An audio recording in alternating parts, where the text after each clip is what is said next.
It's Dr. P here. I'm a GP, which is just a basic family medical practitioner in the state of Queensland, Australia, and just going to do a little thing on. I recently had Q fever, but I won't do it on Q fever. I'm going to do it on a condition called leptospirosis, which is something that's, oh, I wouldn't say it's rare, but it's a nasty infection which you see occasionally.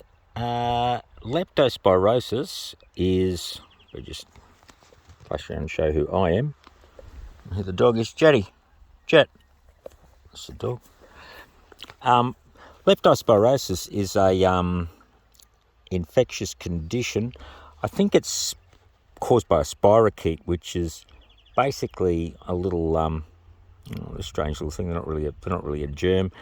They're the thing that caused syphilis, but leptospirosis has nothing to do with syphilis. It's caused by a spirochete, which is excreted, from my understanding, in the urine of rodents. I think it can get into dogs and some domestic animals as well, but it's excreted in their urine.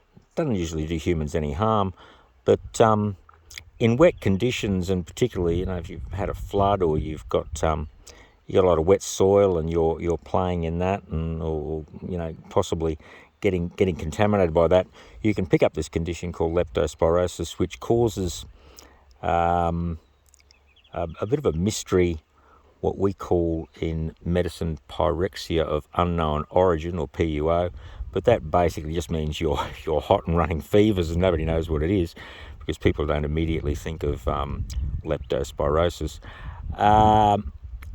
I think Australians catch it. They certainly can catch it in North Queensland and Northern Territory and those sort of places. It tends to be a bit of a tropical disease. Cane fields, I think, are one place where people pick it up. The people pick it up in a lot of Samoans and whatnot in Australia too, Islanders, when they go home to their country too. It's fairly common in those countries, so they can come back and bring it back, and people often might think they have malaria when in fact they have something like leptospirosis.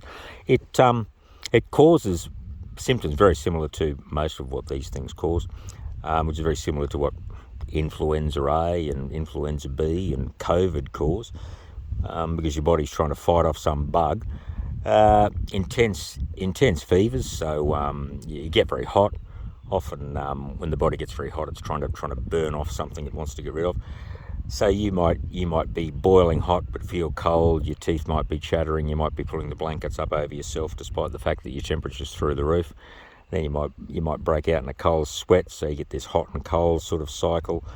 You get a lot of muscle aches and pains, and like most of these things, you get a lot of people get very pounding sort of headaches.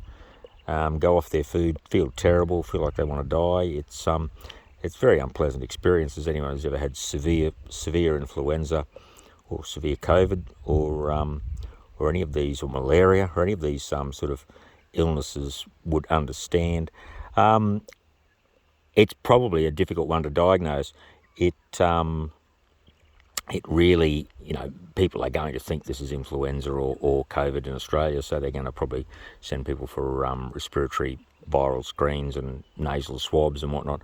They're all going to come back negative. And if you do have that sort of really high fevers, pounding headaches, and just feel like you want to die, get the doctor to do some more tests. You need to be tested probably for things like dengue and Ross River virus and Q fever and lepto is another one. And these can be diagnosed. If you're going to pick it up early, you want to pick it up on a thing called a PCR test, which is people knowing about COVID will probably know about PCR tests. It's the quickest way to diagnose any sort of infection.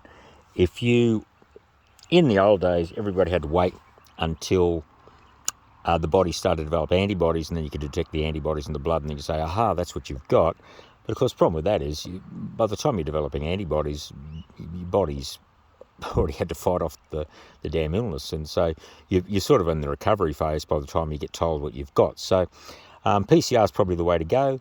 I don't think there's any treatment for it. I'll have to check with that. But basically, it's nice to know what you've got if you've got one of those terrible illnesses. So keep away from wet soil around rodents. I'm not quite sure how that works.